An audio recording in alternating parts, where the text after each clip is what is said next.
Bonjour à tous et bienvenue à cette émission Que le mariage soit. Bonjour, bonjour, et nous sommes heureux de vous recevoir encore une fois de plus dans cette belle émission.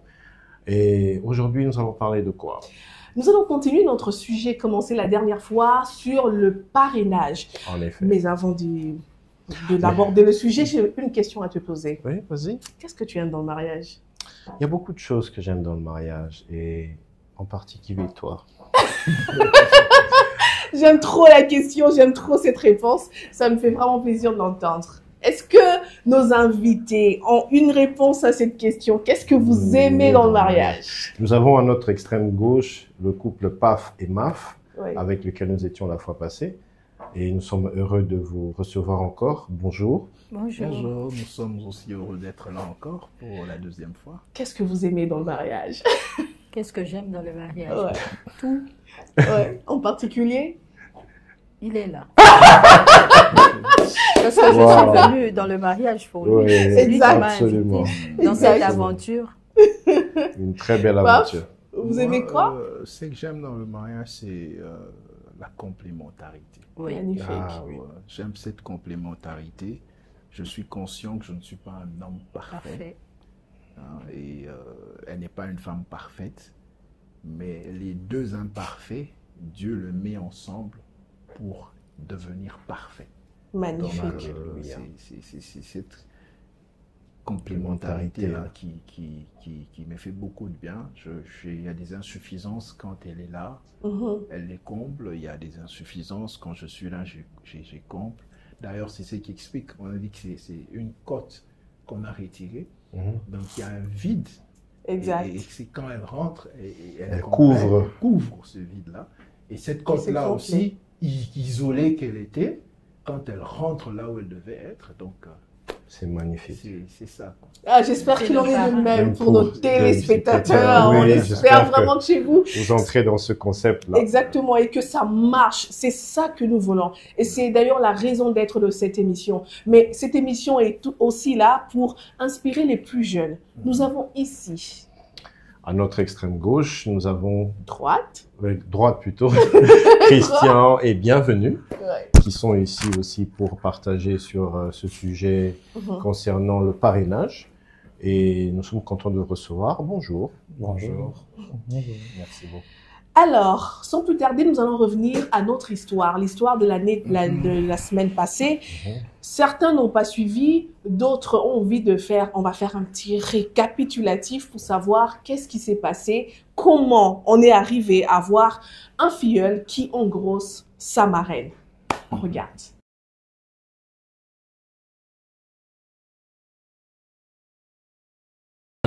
Alors, nous allons commencer par une petite histoire. Une petite histoire, c'est que il y a eu une histoire vraie. Ça s'est passé quelque part. Nous avons modifié pour besoin de préservation de la vie privée. Exactement, mais aussi nous avons modifié aussi pour que nous puissions, à partir de là, voir les erreurs, les failles, et que nous puissions arriver à corriger. Nous comptons sur l'expérience et l'expertise de notre papa PAF et puis MAF.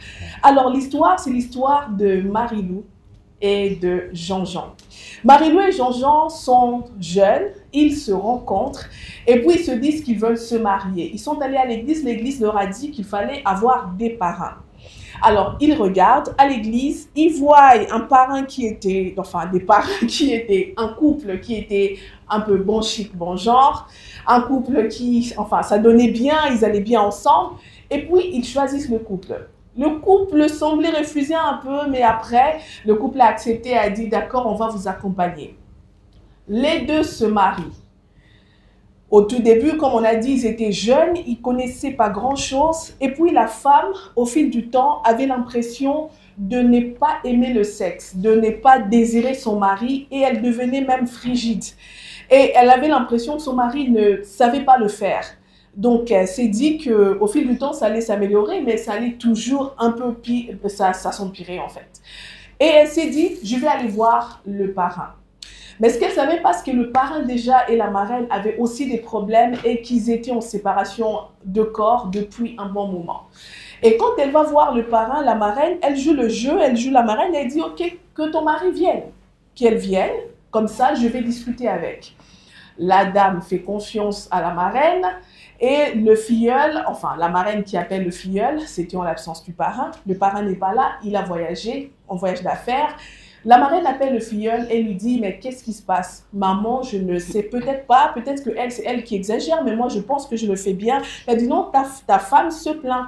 Mais si tu ne sais pas, est-ce que je peux te balancer un film X? Tu regardes comment on fait et comme ça, tu pourrais apprendre. » Le filleul, on lui montre le film X, il trouve que, enfin, il regarde, les deux regardent avec la marraine. « Tu as compris? » « Oui, maman, j'ai compris. » Et il repart à la maison. La marraine essaie de savoir aussi, est-ce que maintenant ça va? La filleule dit, ça ne va toujours pas, d'ailleurs j'ai plus mal. La marraine se dit, cette fois-ci on va aller être un peu plus pratique avec le filleul. Il appelle le filleul et il remet le film X et il essaie de pratiquer, elle essaie de pratiquer avec le filleul. Les deux tombent, mais comme le diable n'est jamais loin, il fait en sorte que cette expérience-là puisse marquer les deux.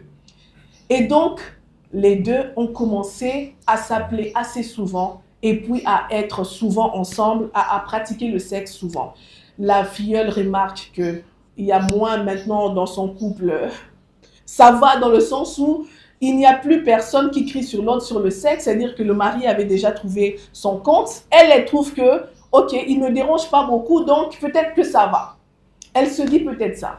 Maintenant, le filleul et la marraine qui pratiquent le sexe, le mari est absent. Le petit frère du mari, du parrain bien sûr, avait le double des clés. Et un jour, il arrive, il trouve que la maison est fermée. Il prend la clé, il ouvre la maison et il attrape la marraine et le filleul en plein débat sexuel. Ça a créé une belle tension, une grosse tension dans les familles. Ça a été vraiment compliqué. Les familles se sont soulevées pour décrier cette histoire. Le parrain a pris de loin, il était dans tous ses états.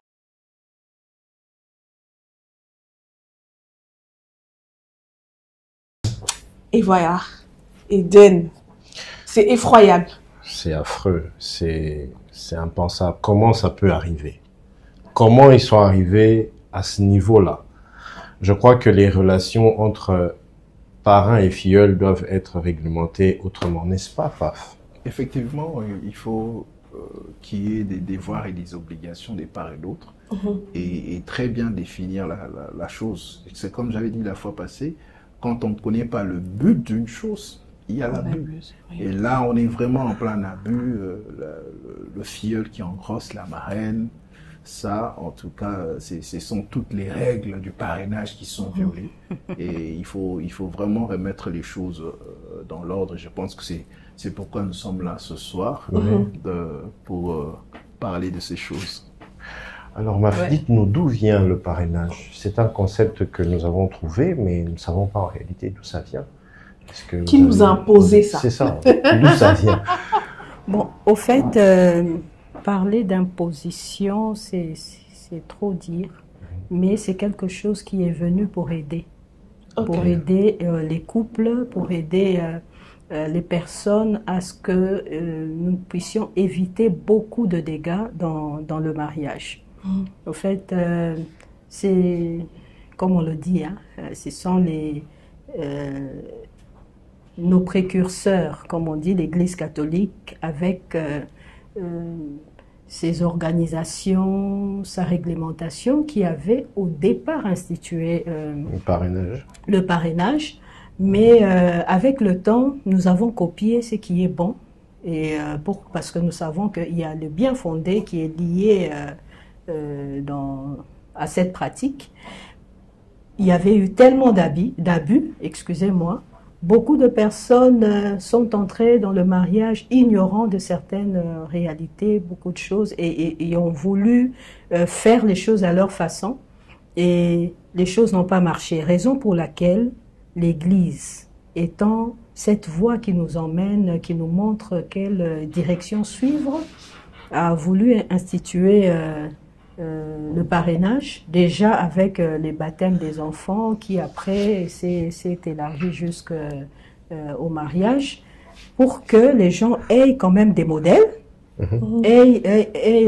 Comment dirais-je, actuellement on parle aussi des coachs qui peuvent les aider à affronter les réalités du mariage d'une certaine façon.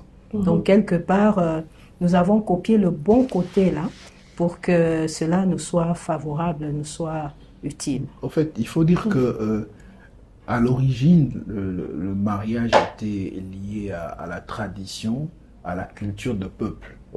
Et avec le christianisme, le catholicisme, il y a des choses qui ont commencé à être réglementées. À être réglementées. Même le culte de bénédiction, de mariage, c'est la conséquence de toutes ces choses-là qui ont été récupérées par les protestants. Aujourd'hui, les évangéliques qui font aussi d'une certaine manière. Donc, nous sommes dans l'organisation même de l'Église où on pense qu'il est très important qu'il y ait des conseillers qui puissent accompagner le couple. Des personnes expérimentées qui puissent être là pour assister les couples. Donc, ce qui fait qu'on ne prend pas n'importe qui. Alors, le danger, c'est lorsqu'on prend n'importe qui. J'ai peut-être une question pour les plus jeunes. Qu'est-ce qui se raconte au milieu des jeunes? Quand vous voyez les jeunes parler un peu du parrainage, c'est quoi le concept que vous avez? Bienvenue, on aimerait bien t'entendre sur cette question. Et toi-même, est-ce que quand tu penses au concept de parrainage, qu'est-ce qui te vient à l'esprit? Ok, merci beaucoup, Mauroliane, pour la parole. En fait, parlons du parrainage. Déjà, c'est un concept que moi, depuis lors que j'ai donné ma vie à Jésus, en fait, je me posais beaucoup de questions et jusqu'à aujourd'hui, je me pose encore des questions en ce qui concerne le parrainage. Alors, je me disais, c'est quelque chose que le Seigneur a institué? Est-ce que Dieu, au départ, lorsqu'il a créé l'homme et la femme, Dieu, déjà dans son plan, il avait prévu le parrainage? Et d'où vient le parrainage? Et pourquoi le parrainage devait être fait? C'est quoi son importance? Parce que j'ai remarqué les couples aujourd'hui, par la grâce de Dieu, il y a de ces couples que je fréquente.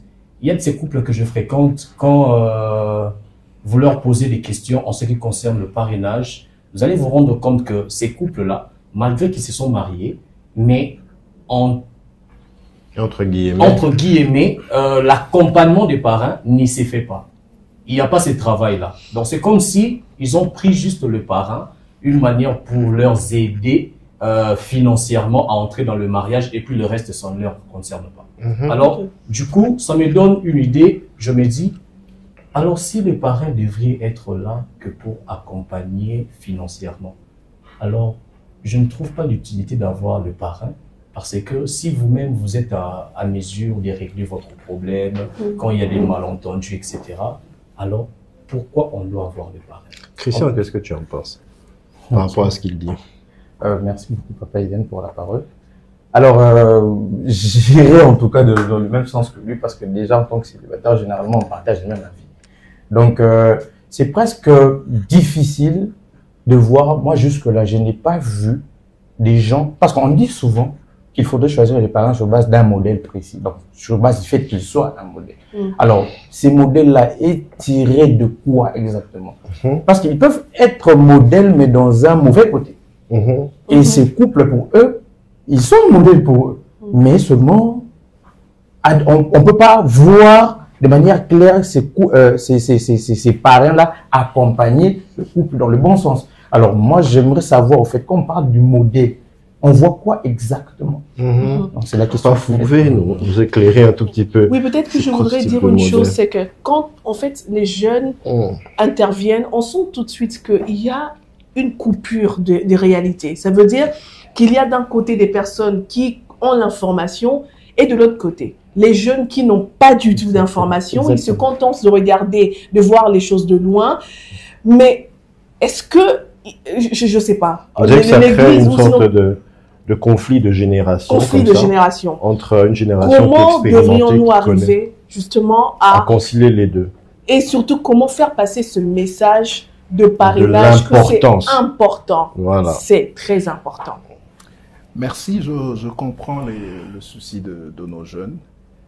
C'est qu'il faudrait d'abord comprendre aussi que Dieu nous a laissé la latitude de faire beaucoup de choses, puisqu'il s'est arrêté au 7e jour quand il a fini, et il a donné à l'homme l'intelligence, la sagesse pour organiser les choses. Alors, il y a des hommes, des femmes qui sont passés par certaines choses et qui sont là pour servir de modèle, de conseiller. Quand vous allez dans la Bible, le mot conseiller, c'est un mot qui revient plusieurs fois, et vous allez voir que même les grands rois s'appuyaient sur leurs conseillers. Ceux qui voulaient faire des grands projets, réussir, devaient avoir des conseillers. C'est comme ça que pour le mariage, il faut qu'il y ait des conseillers. C'est vrai, les premiers conseillers, ce sont les parents. Parce que le modèle des parents, c'est du mariage de parents, c'est le modèle que les enfants ont recopié. Et ils recopient ce modèle-là. Alors, mais les parents, à un moment de la vie, il y a des choses. C'est vrai qu'il y a des familles où il y a cette liberté de parole, on se dit des choses, mais ce n'est pas dans toutes les familles. Et puis, les parents, il y a cet attachement filial qui fait que même quand mon fils a mal agi, je reconnais, je l'admets devant les gens, mais ce côté paternel fait que j'aurais tendance à protéger mon fils, à protéger ma fille. Donc, en tant que conseiller, les parents sont limités quelque part. D'où il faudrait qu'il y ait des personnes neutres, qui ne sont pas ni du côté de l'homme, ni du côté de la femme. Et c'est là que je précise que les parrains, c'est un des critères, ne doivent pas être des gens, des membres de la famille. C'est une horreur que de prendre un oncle comme parrain. Non, non. Les parrains doivent être des personnes neutres, vraiment, qui n'ont rien à voir avec les familles de deux, qui n'ont pas de lien de famille. Alors, les rôles de ces deux personnes, c'est quoi? C'est d'accompagner le couple, d'abord spirituellement, et en donnant des conseils selon l'expérience vécue. Expérience vécue, en effet. Alors, il est tout à fait normal que quelqu'un qui prend un ami comme parrain puisse ne pas se ressentir de l'importance, parce que cet ami-là, comme le Kinois et l'Oka qui masta. Et tu veux que quelqu'un comme ça te suive, lui qui est ton ami. Et puis quand il viendra, il remarquera quelque chose, il viendra te faire la remarque, tu vas pas prendre ça. Non, le parrain et la marraine sont des parents. Il doit y avoir une ascendance. Une autorité. Une autorité. Voilà pourquoi il y a aussi l'écart d'âge. Donc il faut prendre compte. Il faut qu'il y ait des personnes, vous regardez, vous dites avec eux, il y a quand même un écart d'âge, parce que le parrain ne doit pas être moins âgé que ses filleuls, ou la marraine. Bon, la marraine peut être mariée à quelqu'un qui est plus âgé. Donc, vous voulez dire que si par exemple il y a des filleuls qui veulent se marier, la fille a accepté l'homme qui est plus âgé, mais comme c'est elle qui a choisi les parrains et que les parrains sont moins âgés, ça peut pas se faire. Ça peut aussi y avoir un problème. Il peut y avoir le problème de gauche chez l'homme. Il faut se dire, mais voilà, petit, ok, nous peut s'en avoir conseil. À moins que ce soit un homme rempli d'humilité qui prend conscience qu'il y a dans cet homme un dépôt, parce qu'ils peuvent être mariés depuis longtemps avant eux. Il peut être plus jeune que toi, mais il s'est marié il y a 15 ans. Il y a 15 ans, oui. Donc, il a quelque chose à te donner. Exactement. Et il peut être parrain. En ce moment, il faut beaucoup d'humilité. Mais pour d'autres personnes, ça peut ne pas passer. Alors, pour revenir aux jeunes, c'est pour dire que ce n'est pas parce que le faux pullule que le vrai n'existe pas. Ah, ça. Ce n'est pas parce que les parrainages n'est pas bien compris par certaines personnes qu'il faut écarter cela. Nous sommes témoins de cela. Nous voyons comment est-ce que le travail que nous faisons en tant que parrains aide les couples. Et deux fois, vous arrivez à des endroits, vous dites, ici c'est fini, ici il n'y a rien à récupérer, mais par la grâce de Dieu, parce que les parrains sont là et qui sont des modèles, vous récupérez le couple. Donc le problème, c'est dans le choix. C'est quel genre de personnes que vous allez choisir comme parrain. Quel genre de personnes qui vont vous accompagner. Et ce choix-là, souvent les jeunes le font pourquoi l'art. On fait ça car, on fait ça voyage de noces. On y va pour un sponsoring plutôt qu'un coaching spirituel qui doit être. Donc c'est ça le problème de beaucoup de jeunes. Ils voient dans le parrainage l'aspect sponsoring, argent, accompagnement, et certains parrains aussi qui ne sont pas bien formés. Quand les gens viennent, il y en a d'ailleurs qui refusent. Ils refusent parce qu'ils voient déjà l'argent qui sort de sa poche. Ils voient déjà qu'il doit financer ceci, cela. Ce n'est pas ça. C'est un travail spirituel d'abord. Un grand travail. Un grand travail. Vous devez porter ce couple-là, leur donner le conseil, vous assurer qu'ils ont suivi les enseignements à l'église. À côté des enseignements à l'église, vous avez l'expérience du vécu. Vous vous assurez de leur donner des témoignages, de les accompagner dans la prière, pas à pas, selon tout ce qu'ils doivent faire. Et certaines choses qu'ils sont incapables de dire à leurs parents, c'est vers le parrain qu'ils doivent venir. Et c'est ça même la règle. Quand il y a un problème, je donne un exemple, un cas d'infidélité. Dès que le couple ose en parler à la famille, c'est fini, le feu s'embrase. Mais quand on en parle d'abord aux parents, ils se battent, ils font tout pour orienter, pour sauver, pour gérer, et de fois, on sauve. Et à l'extérieur, l'information n'a pas filtré. Et là, c'est quand on a de bons parrains. Maintenant, en parlant de bons parrains. Là, comme Christian l'a demandé, moi, je pense qu'il faudra qu'il y ait des enseignements dans nos églises, qu'on puisse enseigner, et les hommes et tous les couples fiancés, pourquoi l'importance des parrains et comment faire le choix aussi des parents. Très important.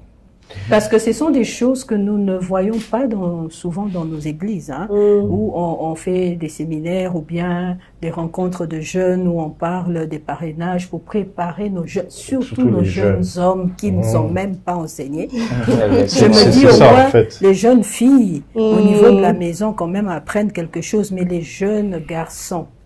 Donc nos églises nous aident aussi dans ce sens-là. Et les parents qui sont renouvelés dans leur intelligence commencent à parler avec leurs garçons ou les orienter d'une manière ou d'une autre pour que nous puissions résoudre ce problème-là de parents. Justement, quelle est concrètement la chose que l'Église doit faire? Parce que Christian nous a dit ici qu'il ne voit pas les modèles. En quoi est-ce qu'ils sont modèles? Ce sont peut-être des papas et des mamans qui viennent à l'Église, on les voit, mais ils n'extériorisent pas une certaine excellence qui va pousser ce jeune-là à s'approcher de ce papa pour dire « Enseigne-moi afin que je devienne comme toi ». Au fait, c'est pas l'aspect seulement extérieur. Qu'est-ce que l'Église doit faire pour que les parrains aient cette capacité de pouvoir d'extérioriser l'excellence? Au fait, il doit y avoir synergie, il doit y avoir collaboration entre les secteurs de la vie de l'Église. Vous voyez, comme les jeunes grandissent, ils arrivent à un niveau où ils veulent se marier, la jeunesse de l'Église doit être en collaboration avec le département qui gère les fiancés pour commencer à donner des enseignements au niveau de la jeunesse. Et non pas seulement ça, même au niveau de l'enfance, parce qu'on doit déjà commencer à éduquer les jeunes garçons, comment grandir d'une certaine manière pour que vous puissiez arriver. Et il doit y avoir aussi collaboration entre ce département-là, ou bien cette pastorat, si je peux dire, donc avec même l'enfance, les jeunes. Et comment le faire? Vous organisez des récollections, des temps de réflexion, des retraites, où vous... Alors, si nous commençons à faire cela dès le bas âge, nous allons voir que nous allons récupérer beaucoup de choses. Parce que nos générations qui viennent là, en tout cas, cette génération a beaucoup... Ceux qui exigent l'excellence doivent être eux-mêmes excellents. Oui, oui. C'est très critique, apparemment, les jeunes. C'est quoi? C'est que les gens pensent que quand vous venez vers nous demander d'être parrain, on est obligé d'accepter. Non. Quelqu'un peut dire non, vous venez, vous choisissez, la personne dit non, elle n'a pas péché. On n'est pas obligé d'accepter. Et vous n'êtes pas obligé forcément d'aller vers quelqu'un qui vous croyez qui va vous accepter. Alors qu'est-ce qui se passe? C'est vrai que c'est les yeux qui attirent. On regarde à l'église, on voit papa et maman, là, ils sont tout le temps ensemble, ils se tiennent la main dans la main. Même quand, pour le choix, on voit une jolie fille, c'est la beauté extérieure qui attire d'abord. Ce sont les impressions extérieures qui doivent attirer. Et on sait voir, ce couple-là, ils se tiennent la main dans la main, ils sont tout le temps, on sait voir à l'église. On voit souvent les autres, la maman qui entre, le papa qui entre après, mais ça ne veut pas dire que c'est pas un bon couple.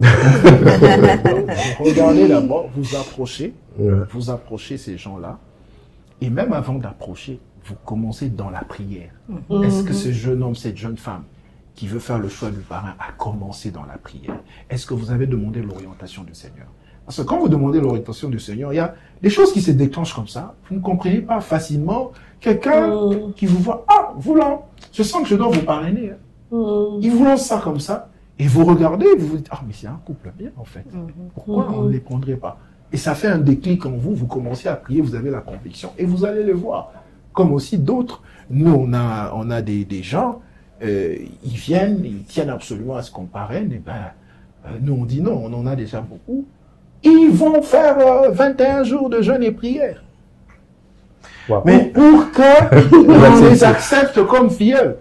Et on les a acceptés. C'est vrai qu'après qu'on a su qu'ils avaient fait autant de jeûne. J'ai quand même une question. Est-ce qu'il y a une limite, en fait, à avoir des filleuls? C'est-à-dire, est-ce qu'il faut limiter? Parce que finalement, à un moment donné, vous pouvez avoir 100 personnes sous votre direction. Comment faire en tant que parrain? Vous avez 100 personnes qui espèrent en vous. Tel que vous êtes là. Vous avez combien d'enfants? Biologiquement, on en a deux. Deux. Et vous comptez en avoir encore combien? Bon, c'est bon. Parce que vous estimez que vous pouvez très bien prendre ces deux enfants, vous pouvez très bien les gérer. Voilà. C'est de la même manière avec le parrainage aussi. On ne prend pas un nombre illimité de personnes. C'est ça qu'on appelle la parenté responsable. Même dans le parrainage. Même dans le parrainage. Vous pouvez avoir juste deux couples que vous encadrez. Mais aujourd'hui, il y a ce côté malsain où certains sont en train de faire la course pour avoir 20, qu'on dit seulement qu'il a 20 filleuls, alors qu'au fond, il n'y a pas un accompagnement. C'est ça. Non, il ne faut pas prendre beaucoup de gens. À la limite, nous disons, ça c'est notre expérience, qu'il faut en avoir peut-être 5 couples que vous pouvez gérer. Mais comme nous sommes spirituels, si Dieu vous parle, si l'Esprit vous convainc de prendre en charge, parce qu'aujourd'hui, qu'il faut qu'on se le dise, il n'y a plus assez de bons couples. Il y a pas de modèles. Il y en a des modèles, voilà, tout justement. Il parle de modèles.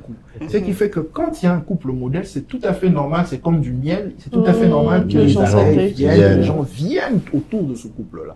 Maintenant, c'est à ce couple-là de savoir d'accepter ou de refuser, de donner leur miel. Et à la limite même, quand vous devenez grands-parents, parrains, vous savez peut-être orienter ces gens qui viennent vers vos filleuls pour qu'ils les prennent en charge. Alors, pour revenir à ce que maman disait par rapport à l'Église, moi, je suis convaincu aujourd'hui que l'Église doit même aider les gens à faire le choix du parrain. Oui. Aider? Comment ça? Dans le sens où nous avons une vue, un tableau des couples de l'Église, et lorsqu'un jeune homme vient pour parrainer, vous pouvez, pour se marier, pardon, vous l'orienter vers, écoutez, allez un peu demander à se prier et allez voir ce couple-là, parler avec eux. S'il y a du répondant, en tout cas, allez-y.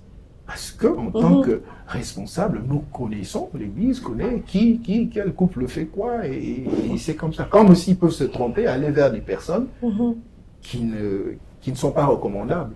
Mais quand ils viennent et qu'ils sont encadrés, c'est comme ça que, par exemple, nous avons sur notre fiche des fiancés que nous recevons, un espace qui est réservé à l'entretien avec les parrains. Déjà, quand nous recevons cette fiche, nous savons si les parrains sont de quelle église, s'ils sont de quelle confession, et c'est une obligation. Nous devons nous entretenir avec les parrains. Exact. Parce que c'est à ce moment-là que nous nous rendons compte peut-être qu'ils ne savent pas ce qu'ils sont en train de faire, ou bien que c'est la première fois qu'ils parrainent, il faut leur donner l'ABC pour les aider à bien parrainer. Donc, et puis ce n'est pas seulement aux filleuls de faire cette démarche, mais même le parrain aussi. Parce que des fois, nous rencontrons des filleuls qui viennent vous casser la tête. Ça. Vous allez accepter des personnes de bon cœur et puis après, ils deviennent des problèmes pour vous. Nous avons rencontré des parrains qui ont eu à abandonner la responsabilité. Abandonner ou bien refuser de parrainer suite aux expériences. Des gens qui viennent, qui ne sont pas vrais, qui viennent avec des agendas cachés. Et vous arrivez au fur et à mesure que vous les accompagnez, vous remarquez qu'il y avait ceci ou cela et qui vous cachent même certaines choses. Vous entendez ces choses à l'extérieur, vous vous posez la question de savoir est-ce que nous sommes pas, en quoi est-ce que nous sommes pas. Oui, c'est ça. Vous voyez? Donc, les plaintes ne sont pas seulement du côté des gens. Les jeunes se font le malin aussi. Mais moi, je voudrais revenir sur ce qu'ils ont dit. Quand ils disent que est-ce qu'on est obligé d'avoir des parrains, La question, c'est plutôt, est-ce que vous savez ce qui vous attend dans le mariage? Est-ce que vous pensez que vous avez suffisamment de maturité, d'expérience et tout ça pour arriver à régler tous les problèmes? Les gens pensent qu'ils peuvent se passer du parrainage, mais quand ils sont dedans, c'est alors qu'ils se disent, mais tiens, j'aurais dû savoir comment gérer cette affaire, j'ai mal géré, et voilà que je suis tombée dans le piège. Oui, justement, par rapport à ça. Pour compléter, maman, j'avais écrit quelque chose sur comme quoi je faisais la reproche à une personne qui en imagé, hein, où la personne se dit je n'ai pas besoin de parrain. Mais après, quand on entre dans le mariage, on se rend compte que c'est une erreur monumentale que d'avoir pensé comme ça. Et j'avais mis ce poste-là. Alors j'ai reçu un jour un monsieur dans le cadre des échanges. Il me dit quand il a lu ces postes-là, ça l'a interpellé parce qu'en fait, ils sont sans parrain. Et il a compris qu'ils sont arrivés là où ils sont arrivés juste parce qu'il n'y avait pas un accompagnement. S'il y avait une personne extérieure. Parce que l'avantage, c'est quoi d'avoir des parrains? C'est que toi, tu dis quelque chose qui est censé. Mais l'autre est bouché, elle ne veut pas entendre parce qu'il y a déjà... Mais quand une personne neutre vient, renforce ce que tu avais dit avec des arguments d'expérience de la parole de Dieu, immédiatement, l'autre fléchit. Donc c'est très important d'avoir ces personnes neutres-là qui viennent pour vous aider. Donc ils ne sont pas là pour fouiner dans votre vie. Ils ne sont pas là pour être là tous les jours. Non, les parrains ne sont pas là tous les jours. Les parrains ne sont là que lorsqu'il y a des problèmes. Oui, j'allais dire ceci. Les besoins se présentent. Oui. Par rapport à la qualité des parrains, pensez-vous que l'Église devrait beaucoup plus former des personnes qu'elle estime disponibles ou encore qui ont un certain prérequis pour être des parrains de plusieurs personnes qui viendraient après? Parce que la Bible même dit que la moisson, plutôt le champ est grand, mais il y a très peu d'ouvriers. Au fait, moi, j'aimerais commencer par répondre. Je sais que Pafa va me compléter. En tant que chrétiens, nous sommes appelés à engendrer. Spirituellement, nous sommes appelés à engendrer. Et même dans le domaine de mariage, nous devons aussi engendrer selon notre espèce. Aujourd'hui, nous sommes là, mais demain, nous ne serons pas là. Ce sera la nouvelle génération qui viendra. Et c'est à nous de donner à cette nouvelle génération pour qu'un jour, elle aussi puisse donner à ceux-là qui viendront après eux. Donc, c'est quelque chose que nous devons avoir, raison pour laquelle on se dit, bon, moi je dis dans la chrétienté, et même dans la société, et quand nous prônons les bonnes habitudes et tout ça, c'est parce que nous voulons que cela soit continuel, au fait, dans les générations qui viennent. Parrainer, c'est vraiment... c'est un apostolat, en fait. En quelque sorte, oui. Alors, parrainer, il faut d'abord aimer ça. Il faut aimer ça. Il faut avoir un grand cœur. Pourquoi? Si vous n'aimez pas, avec les réalités dont on vient de parler là, vous allez abandonner. Il faut aimer ça. Et quand vous avez quelque chose de Dieu, vous savez que vous devez le donner, excusez-moi. C'est comme des dons que nous recevons. Nous devons les mettre à la disposition des autres. Si vous ne donnez pas aux autres, ça s'étouffe en vous et vous voyez vous-même le résultat que Dieu attend de vous ne sera pas satisfaisant. Alors il faudra que si vous sentez dans votre cœur que vous êtes appelé à ça, priez toujours. Priez toujours que Dieu vous oriente par rapport au... C'est pas tout le monde qui viendra, qui sera des bons filleuls pour vous aussi. Nous, en tant que parents, nous pouvons dire, il y a des cas où vous sentez vraiment que cet homme n'est pas assis dans la parole de Dieu. Mais la fille veut vraiment se mais la fille vient. Mais vous savez, en tant que chrétien, quand nous parrainons, c'est en même temps une vocation évangélique aussi. Pour emmener les gens. Ben oui, parce que vous serez toujours devant la parole de Dieu. Vous devez enseigner les autres à la lumière de la parole de Dieu. Et si la personne est sensible, reviendra. Parce que vous serez conduit chaque fois à prier pour tel ou tel autre cas. C'est ça. Vous devez présenter Jésus. Ben oui. Et c'est comme ça que vous allez voir les personnes qui étaient un pied dedans, un pied dehors, commenceront à revenir à... C'est beaucoup de responsabilités au fait, le parrainage.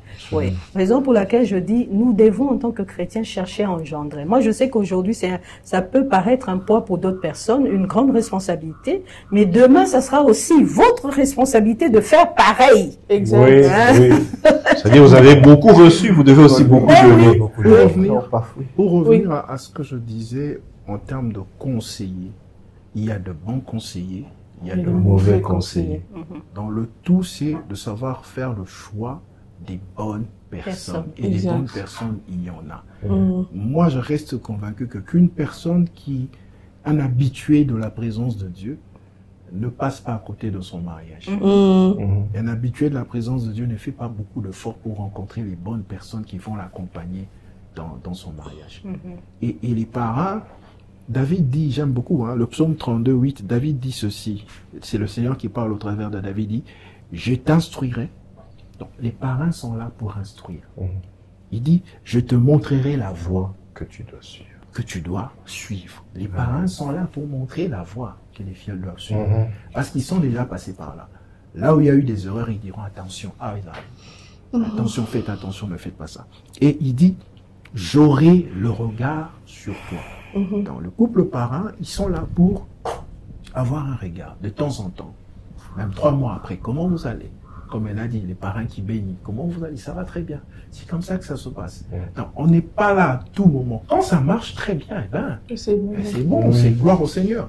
Donc, mais c'est ça, comme on peut dire, c'est comme les trucs d'incendie là. Comment on appelle ça? Les extincteurs. Ils sont là.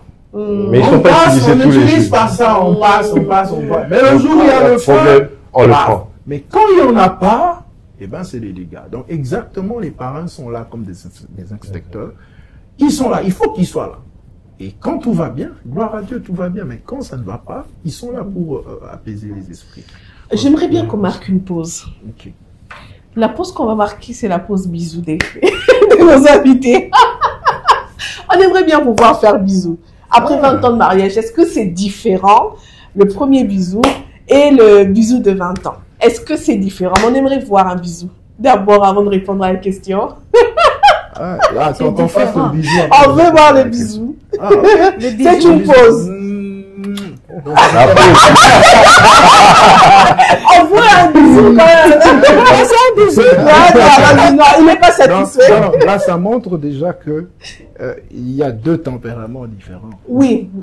Donc, il y a un affectif et puis un... Voilà.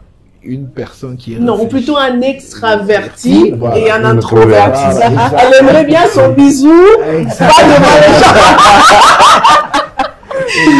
gens. Alors, pourquoi je le dis? Parce que en fait, il y a, comme ils ont dit, pourquoi on a fait cet exercice? Parce que comme ils ont dit, ils ne voient pas nécessairement des couples qui font ça, peut-être. Peut-être qu'est-ce que si vous voyez un couple qui est câlin, est-ce que ça va vous inspirer pour les prendre comme parents? C'est ça qu'on voulait poser comme question. Oui, mais c'est là que j'ai dit, attention aux apparences. Exactement. Attention aux apparences. Il y en a qui sont là, collés serrés. Je vous dis, donnez un exemple. Quand j'ai un ami, un couple ami, quand l'homme descend, il ouvre la voiture, la femme, ils vont se mettre, et quand ils n'ont qu'une seule Bible. Donc, quand la Bible ensemble. Ils lisent la Bible ensemble. mais quand ils entrent dans la voiture, c'est fini. Oh là. 7 mois, ils ne se parlent pas. Ça s'arrête là. C'est pour dire que ceux qui verront viendront effectivement. Il y a des gens qui viennent. On veut parler, mais la femme dit non, moi je suis fatigué de ces semblants d'images. Donc c'est pourquoi j'ai dit que c'est une chose, un choix qu'il faut faire dans la prière. Parce que dans la prière, Dieu va vous dire, ou bien, mais pas forcément vous dire ce que ces couples-là vivent, mais vous mettre des barrières qui vont vous faire comprendre que non, il ne faut pas aller par là. Parce qu'il n'y a rien de bon, il n'y a que l'homme regarde à ce qui frappe les yeux, et Dieu regarde à ce qu'il y a dedans, ce qu'il y a dans le cœur. Mais est-ce que je vais revenir encore sur vous, parce que vous n'avez pas beaucoup parlé, est-ce que vous saviez tout ça? Qu'il y a aussi des couples d'apparence et que vous devriez faire attention et qu'il faut un peu plus d'œil spirituel qu'il faut ouvrir? Ok, merci beaucoup. Moi, je dirais en tout cas personnellement, je sais ça, parce que il y a pas mal de couples, comme je l'avais dit au début, que j'ai fréquenté, en tout cas, Et j'ai vu beaucoup de couples qui vivent juste par l'apparence. Et plusieurs sont hypocrites, en fait. Alors, du coup, ça ne nous inspire pas, en fait, cette confiance-là d'aller vers eux. Voyez? Et aussi, j'ai aimé une chose que Maf avait dit pendant son intervention en ce qui concerne que les églises devraient normalement accompagner, surtout nous, les jeunes qui venons, la nouvelle génération, dans ces sens-là. Donc, voir comment on peut organiser des activités, des programmes où les parrains, le couple qui doivent être des parrains, doivent, comment déjà on doit établir les choses. Parce que moi, il y a une question qui résonne toujours dans ma tête. Je me dis, à quel moment on peut aller vers le parrain? En fait, c'est quand je suis dans la relation, c'est quand je suis fiancé, qu'en ces moments-là, je suis censé maintenant aller voir le parrain, je suis censé prier pour que le Seigneur m'oriente pour un couple qui doivent me parrainer, ou c'est à quel moment? Parce que ça, en tout cas, nous n'ignorons pas ces côtés, surtout en Afrique. Nous voyons plusieurs familles où déjà, pour la plupart des cas, les parents ne sont pas modèles. Ouais. Les parents ne sont pas modèles. Alors du coup, on s'est dit, nous, on veut faire l'exception. On veut vraiment ne pas reproduire ce que nos parents ont fait. Et ben, c'est pas facile, hein. On ne sait pas qui c'est. Donc tu dis qu'il y a une crise de modèle. J'aimerais lui répondre pour dire que, en fait, dès que vous sentez qu'il y a de l'attirance pour quelqu'un, la meilleure des choses à faire, c'est de vous en référer d'abord à vos responsables spirituels. Et ça, c'est que beaucoup de jeunes gens ne font pas. Attirance, il ne dit à personne, ils commencent leur relation en secret, dans l'ombre, et c'est là que commencent les dégâts. Les dégâts commencent déjà, et c'est quand ils ont assez avancé qu'ils viennent informer l'Église, et quand ils informent l'Église, en même temps, ils vont informer les parents, et ils vont comme ça en désordre, au point où c'est à quelques mois du mariage, ou à quelques jours qu'ils commencent à chercher un parent. Donc c'est là que je dis, dès que vous sentez qu'il y a une attraction, référez-vous à vos responsables de la jeunesse, à vos responsables, vos pasteurs, vous en parlez. Et c'est à ce moment-là, le rôle du pasteur, c'est de faire quoi? C'est déjà de vous orienter vers des personnes qui vont vous prendre en charge. Et en vous prenant en charge déjà, on va vous conseiller pour vous dire, ok, à cette étape où vous êtes, c'est officieux, mais que chacun de vous aille maintenant dans sa famille parler de l'autre. Vous allez dans la famille et le responsable sera là en train de vous suivre. Ok, vous avez fait, oui, les parents sont informés. Ok, prochaine étape, présentation officielle. Même des conseillers conjugaux. Voilà, raison d'être des conseillers conjugaux dans l'église, dans les églises. Malheureusement, il n'y en a plus beaucoup.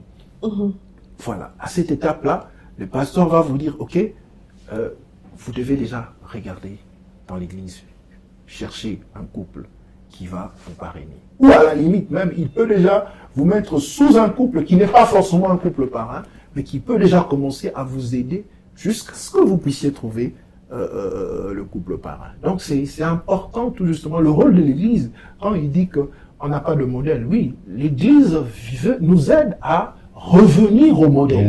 Au modèle de si Christ. c'est que j'ai raté dans ma famille, l'Église doit m'aider, nous ramener à avoir de bons modèles. Et puis, ce que j'aime avec Dieu, si dans la famille il n'y avait pas de bons modèles, dans l'avenue là, il y a toujours un couple modèle. Un couple que tu regardes, ah si mes parents étaient comme ça, Vraiment. si mes parents pouvaient faire, c'est déjà vous inspirez. Parce que l'éducation, elle n'est pas forcément celle que nous recevons chez nos parents, mais les voisins, moi j'ai perdu mon père à 18 ans, très jeune, mais ce sont les pères de mes amis avec qui j'ai changé, qui m'enseignaient certaines choses et j'enregistrais. Ils se rendaient peut-être pas compte que quand ils étaient en train de parler avec moi, ils étaient en train de m'enseigner des choses. Moi, je captais, j'enregistrais. C'est pour dire que il y a toujours moyen d'avoir un modèle quelque part et de se figer sur ce modèle-là. Et c'est là aussi le rôle de l'Église, de vous montrer le modèle, de vous orienter même. Donc voilà pourquoi, jeunes gens, donnez l'information. Quand vous êtes amoureux... Je sens que Christian peut parler. Vraiment, votre intervention est bénie, vraiment beaucoup. Mais seulement, par rapport à ce que vous avez dit, donc, le fait d'informer aux responsables de l'Église lorsqu'on ressent quand même une petite flamme pour une certaine sœur. Alors, généralement, on a vu des cas où vous venez, bon, je ne sais pas, mais on a eu de certaines, comment je peux dire, des faits passés, des personnes qui vous disent que, bon, généralement, moi, je ne te conseillerais pas d'y aller. Pourquoi? Parce que, une fois que moi, je sentais quelque chose pour une certaine sœur et que j'étais allé, il y avait beaucoup trop de conditions et des restrictions. Par exemple, on te dit financièrement, est-ce que tu pourras, tu peux pas te concentrer à autre chose que de vouloir aller chercher des femmes. Maintenant, là, il y avait beaucoup trop de choses et je pense que ce qui a fait que pour certaines personnes, pour certains jeunes, de se renfermer, qu'ils essayent au moins de développer leur relation de sorte que lorsqu'ils deviendront près du mariage, qu'ils puissent... Au fait, ce que Paf dit, il veut me compléter, c'est, au fait, c'est la règle. Ça doit être la règle. Et les cas dont, que vous évoquez là, doit être une exception. Pourquoi je dis ça? Ça c'est, je vais fermer la parenthèse rapidement. Il y a un de nos fils, il est encore à l'école primaire. Dieu avait fait grâce, il est devenu chef de classe. Alors il commençait à gérer tous les problèmes de la classe et même des problèmes sentimentaux de la classe. Alors, ben oui, hein. Alors là, il vient à la maison, il y avait une petite fille là qui commençait à avoir des yeux sur un garçon. Bon, le garçon l'avait un peu dragué. C'est une école chrétienne. Hein. Il avait quelque chose comme ça. Naturel. Alors, ils ont commencé et tout ça. Alors, lui, quand il est revenu, il m'en a parlé. Maman, tu vois, il y a ce cas-là. Ils étaient d'abord étonnés de savoir que moi, je connaissais la chose. Non, il faut pas dire, parce que vous voyez les parents, quand vous dites, ils vont appeler le parent là-bas, ça va devenir un problème. Donc, entre les parents, ils vont s'entendre. Alors, lui, il me dit, non, maman, il y a ce cas-là et tout. On a une conférence cet après-midi. C'était avant les vacances, non? On doit parler et tout le monde. Alors, comme il utilise mon téléphone, il a son groupe là dans mon téléphone, ils ont appelé, c'était un appel conférence. Les filles, les garçons, non, ils doivent arrêter, c'est pas une bonne chose et tout. Là, ils discutaient pour tout et pour rien. Et lui, il était là, non, ne faites pas ça, c'est pas bien, vous voyez, vous êtes des enfants et tout. Je lui donne un passage biblique dans Ecclésiaste, là où on dit, jeune fille, ne réveillez pas l'amour, je vous en conjure. Dans Cantique oui, c'est Cantique des Cantiques, sorry. Et je lui donne et il commence à écoutez, vous voyez ce que la Bible dit. Quand il parle de ça, les autres étaient, mais qu'est-ce que tu veux dire par là? Mais non, les filles étaient, qu'est-ce que tu veux dire par là? Mais non, c'est bien écrit, on a dit qu'il faut pas rêver, vous n'avez pas encore l'âge. Vous êtes des enfants et tout ça. Et la fille, la concernée, dit, est-ce que c'est notre problème? C'est le problème de cœur. Vous voyez un enfant qui est encore à l'école primaire qui raisonne comme ça. Et c'est un danger. Un enfant qui étudie dans une école chrétienne. Vous voyez? L'école chrétienne, oui. Mais même si on enseigne, il y a la responsabilité de la famille au niveau de la maison, mais il y a aussi l'Église qui doit aider ses enfants. S'ils vont à l'école de dimanche, au moins là-bas, s'ils ont des enseignements qui sont appropriés, ils comprendront que ce n'est pas l'âge de commencer à faire ces choses-là. Il faut attendre l'âge requis. Si on le demande même aux jeunes gens, et vous qui êtes encore des bébés là-bas, qu'est-ce que vous allez faire avec? Or déjà là, il y a d'autres écoles qui enseignent mal ces enfants. Vous voyez? Sous d'autres cieux, on enseigne même des pratiques qui ne sont pas que l'enfant doit se découvrir, doit faire certaines choses. Alors c'est le moment pour nous, en tant qu'Église, de récupérer ces choses parce que tous viennent à l'Église, mais ils fréquentent des horizons différents. Vous voyez? Alors c'est très, très, très important que nous commençons à enseigner. Ce n'est pas seulement le problème d'avoir des parrains, des personnes qui ne sont pas modèles, mais c'est aussi une responsabilité pour nous, en tant qu'enfants de la lumière, que nous puissions transmettre cette lumière partout où nous sommes et dans tout ce que nous faisons. En commençant par chez nous et même à l'extérieur de la maison. Donc, quelque part, c'est... Parlons de l'Église, parce que là, on va voir un responsable qui commence à vous bloquer, qui commence à... On pense que c'est subjectif. Il peut le faire bien aussi, ça peut être, il est conscient, il a une vision peut-être de choses que vous n'avez pas, c'est vrai. Mais c'est là qu'intervient la responsabilité du pasteur. Le pasteur doit donner la charge de ce qui est de couple et de fiancés à des personnes qui ont l'appel de la chose. Dans beaucoup d'églises, l'on place les gens juste parce qu'ils sont au temps d'années de mariage. autant d'années d'expérience sans pour autant tenir compte de l'appel que les gens ont sur cette question-là. Moi, je suis d'avis que dans une église, avant que le pasteur ne prenne des conseillers conjugaux, ne mette des responsables des couples, des familles, il doit s'assurer que réellement ces personnes-là ont l'appel. Parce qu'une personne qui a l'appel sait comment gérer les choses. Je ne peux pas comme ça, du coup, un jeune homme qui vient me voir, le mettre des barrières. Non, il faut qu'il y ait un accompagnement en douceur. Un accompagnement en douceur jusqu'à ce que la personne comprenne que non. Je pense que c'est peut-être pas le temps que j'y aille. Donc ça doit pas être... parce que l'église, c'est le lieu de la foi. Si dans le lieu de la foi, on commence déjà à briser. Tu as déjà le travail, tu as déjà ceci. Non. Il y a des choses, il y a des gens qui se marieront avec un travail, il y en a qui se marieront sans travail. Parce que Dieu est Dieu. Il fait ce qu'il veut, comme il veut, donc il faut pas le limiter. Donc c'est pourquoi j'insiste pour que ces gens-là, ces responsables-là, aient le cœur à ça et ils pourront aider les jeunes. Et autre chose, comme on l'a dit, faites attention quand quelqu'un qui a l'appel dans la chose vous conseille, ça peut ne pas vous plaire, mais il faut faire très attention. Parce que souvent, beaucoup sont passés à côté comme ça. Et on est en train de vraiment terminer bientôt. Peut-être encore cette question. Comment gérer les indiscrétions des parents? Tu lui dis quelque chose, tu vas voir que le lendemain, c'est tout le monde qui sait. Comment tu gères? Et on retourne encore dans notre histoire. Tu sens que la marraine ne te montre pas le bon chemin. Qu'est-ce que tu fais? Vous arrêtez. J'ai dit l'autre fois que le mariage est indissoluble, mais les parrainages est dissoluble, très dissoluble même. Lorsque quelqu'un vous emmène une mauvaise influence, une mauvaise influence, vous arrêtez carrément. Lorsqu'une personne vous lui confiez des secrets, le lendemain vous écoutez ça sur la rue, eh ben vous n'allez plus vers cette personne. Carrément vous coupez net. Qu'est-ce que vous dites par arrêter? Vous arrêtez la relation dans le sens où vous ne la saluez plus, vous pouvez continuer à être poli et tout ça, mais vous savez que tout ce qui est discrétion, tout ce qui est on emmène ailleurs. Vous lui dites carrément que c'est fini entre vous. Non, vous ne dites rien. Vous disparaissez. C'est tout. Vous disparaissez, vous cherchez les personnes qui peuvent vous aider. Les personnes qui peuvent vous accompagner dans ce sens-là. Parce que c'est très dangereux. Et de fois même, il y a des choses qui sont gérées par les parents, qui sont des choses très lourdes à gérer. Confidentielles. Ouais. Un homme peut venir se confier chez les parents, dire voilà ce que j'ai fait ça.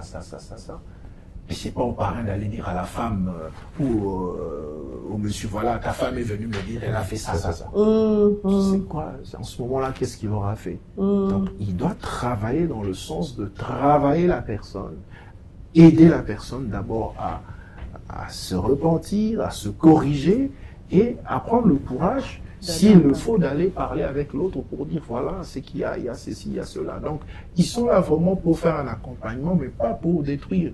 Est-ce que il y a des cas aussi où c'est peut-être l'homme qui est très attaché au parrain, ou c'est la femme qui est très attachée au parrain.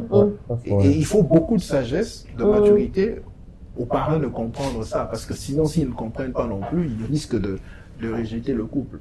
Et souvent, c'est la personne qui est en déphasage.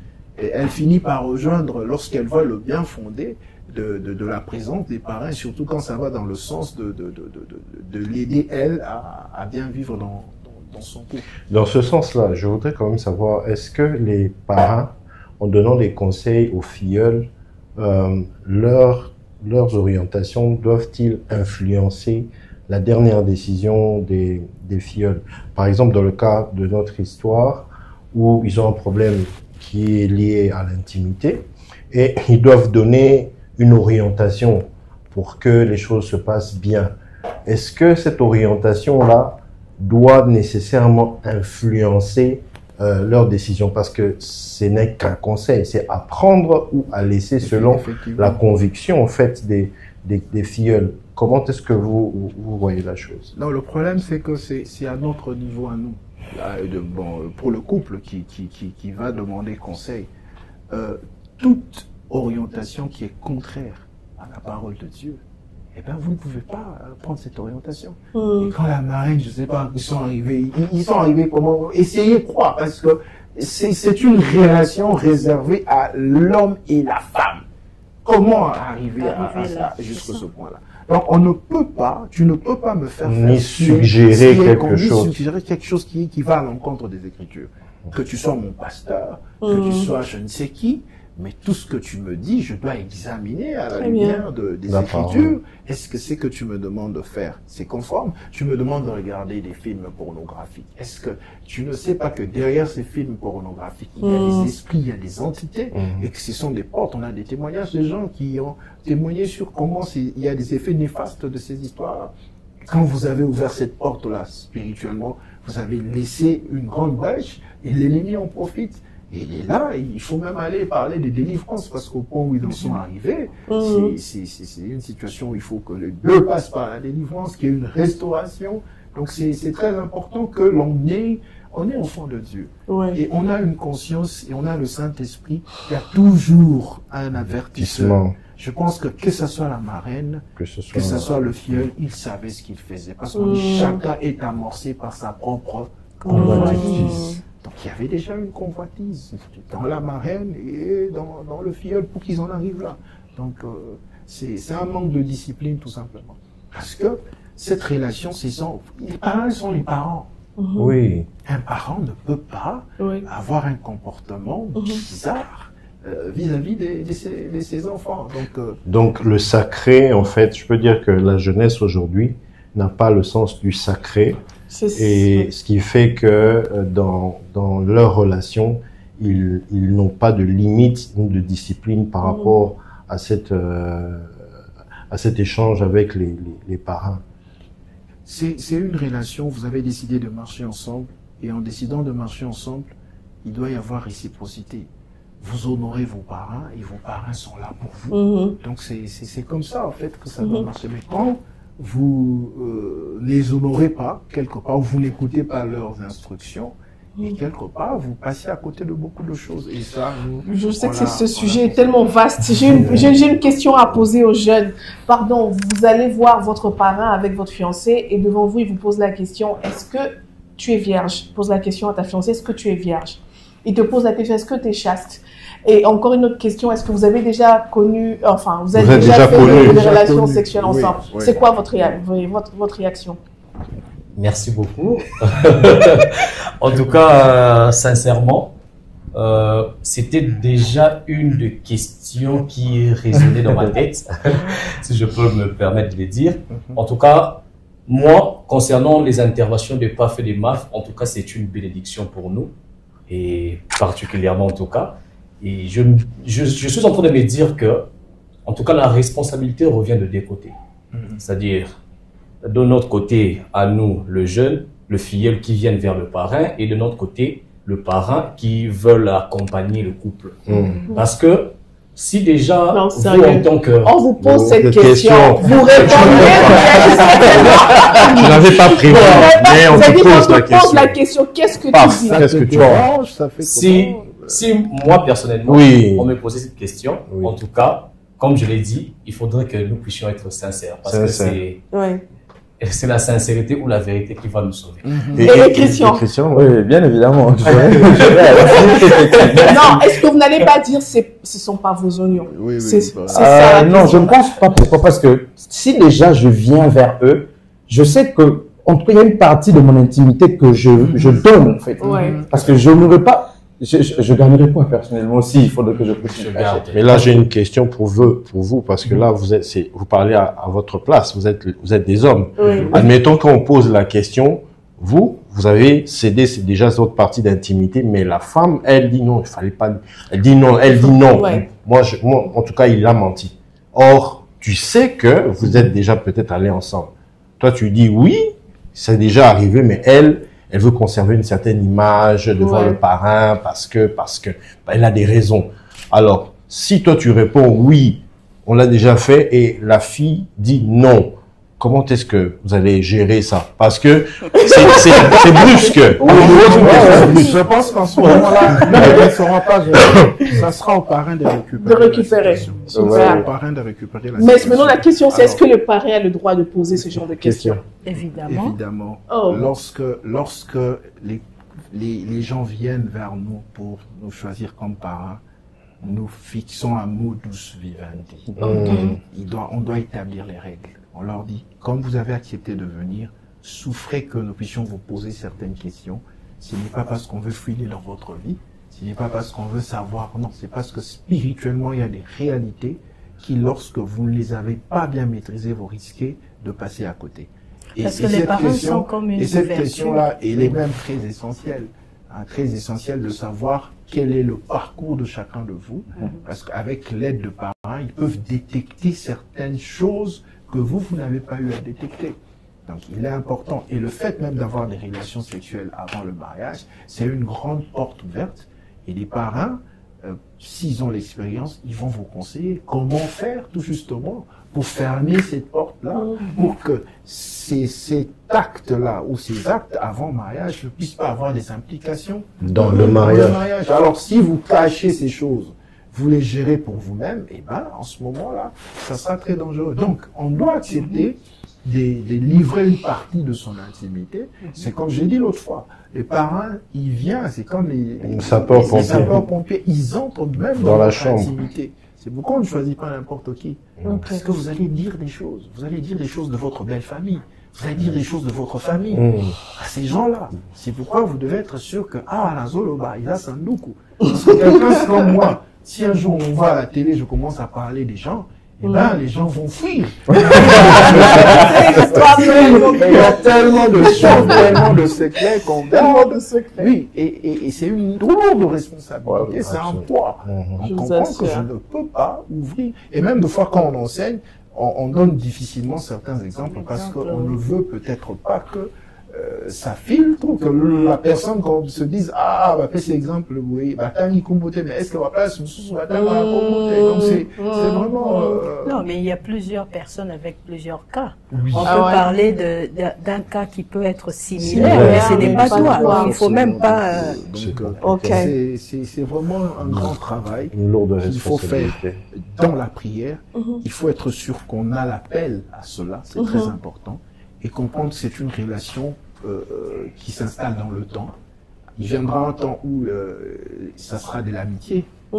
L'amitié parce que les filleuls auront grandi, auront de l'expérience. Et puis ils auront aussi leurs filleuls à eux. Voilà, donc ça, c'est ça. Et chaque parent organise sa famille d'une certaine manière. Les parents qui prient une fois, je sais pas, tous les 3 mois, qui organisent des rassemblements. Tout ça, ce sont des bonnes choses pour qu'il y ait une bonne synergie entre parents et filleuls. Donc, si on a compris vraiment toute la question, c'est que ici, il faut que Dieu soit au milieu. Exact. Et que chacun puisse se comporter en enfant de Dieu. Très bien. Vis-à-vis de l'autre couple, afin qu'il n'ait point de casse, et accepter d'être encadré par ceux qui ont plus d'expérience, non seulement sur le point de vue du mariage, mais aussi qui ont une certaine marche avec Dieu, qui ont déjà pris un certain temps. Et je crois que toutes les 2 générations pourront marcher ensemble et avoir de la réussite. Amen.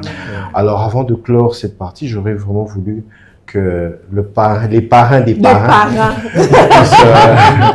puissent les parrains des parrains nous orienter dans la prière afin de prier pour les filleuls, tous les filleuls dans le monde qui sont en train de nous suivre, tous ceux qui aspirent au mariage, tous ceux qui veulent faire le choix des bons parrains, afin que le Seigneur les oriente et qu'ils puissent faire des mariages réussis, stables, épanouis et prospères. Okay. Nous allons prier. Seigneur, nous voulons te dire un grand merci pour cette émission qui est une bénédiction pour nous et ainsi que pour tous tes enfants qui le suivront à n'importe quel moment. Nous comprenons une chose, c'est qu'au travers de cette institution de parrainage, tu veux atteindre des objectifs. Voilà pourquoi, Seigneur, nous venons prier pour tous ces jeunes qui aspirent à avoir des parents, afin que tu les orientes, afin que tu montres clairement la voie qu'ils doivent suivre, afin qu'ils tombent dans les mains des bonnes personnes. Amen. Ces personnes qui vont leur montrer la voie, ces personnes qui vont leur montrer le modèle de la montagne, Amen. Le modèle de Dieu. Amen. Nous sommes dans une génération où le modèle s'éperd de plus en plus. Et nous prions, Seigneur, que ces jeunes gens puissent faire les bons choix, qu'ils aillent vers les bonnes personnes, Amen. au nom puissant de Jésus. Que tout ce qui pouvait les désorienter, les emmener loin des bonnes personnes, Seigneur, que cela soit anéanti au nom de Jésus. Père, nous prions aussi pour les potentiels parrains. Nous prions, Seigneur, afin que ce soit des couples modèles, réellement modèles, le couple attaché à toi, le couple qui, lorsqu'on le regarde, on voit réellement l'image des dieux. Amen. Merci Seigneur de susciter un grand nombre de bons parrains, de bons couples qui peuvent aider le jeune à avancer. Amen. Père, nous prions aussi pour tous ceux qui ont déjà des parrains qui ont des filleuls, mais qui sont dans des relations compliquées. Nous prions, Seigneur, que tu rétablisses les choses. Amen. Et que là où, Seigneur, le parrainage doit s'arrêter, que cela s'arrête. Et là où ça doit continuer, que ça puisse continuer. Amen. Mais que dans toutes choses, que la gloire te revienne à Amen. toi seul. Amen. Seigneur, nous te bénissons, nous te rendons grâce parce que nous savons que c'est toi le faiseur du mariage. Amen. Yes. Nous prions pour que tu fasses que les jeunes filles rencontrent les bonnes personnes, que les jeunes garçons rencontrent les bonnes personnes et que autour de les conseillers qui vont les accompagner soient aussi des bonnes personnes et que l'Église ne cesse de jouer son rôle, que l'Église ne cesse d'accompagner. Et pour cela, Seigneur, renforce aussi l'Église, outille aussi l'Église pour l'accompagnement de jeunes, l'accompagnement de couples, l'accompagnement de filleuls, l'accompagnement de parrains. Seigneur, nous sommes heureux de savoir qu'avec de telles émissions, nous allons atteindre un grand nombre de personnes et beaucoup de choses vont changer. Amen. Bénis, Seigneur, les présentateurs de cette émission. Bénis cette chaîne, Seigneur, que cette chaîne ait un rayonnement international, de sorte que le message qu'il véhicule atteigne et touche les esprits et les âmes. C'est en ton nom merveilleux, Jésus-Christ, notre Seigneur et Sauveur, que nous avons ainsi prié. Nous disons Amen. Amen. Voilà, c'est fini. Merci beaucoup. Merci à tous les invités. Merci, Raph, Merci à vous. Christian, merci de leur venue. On va manger nos fruits. Merci, Juliane. Pas défendu, hein? La pomme ici n'est pas défendue du tout. Merci beaucoup et à la prochaine.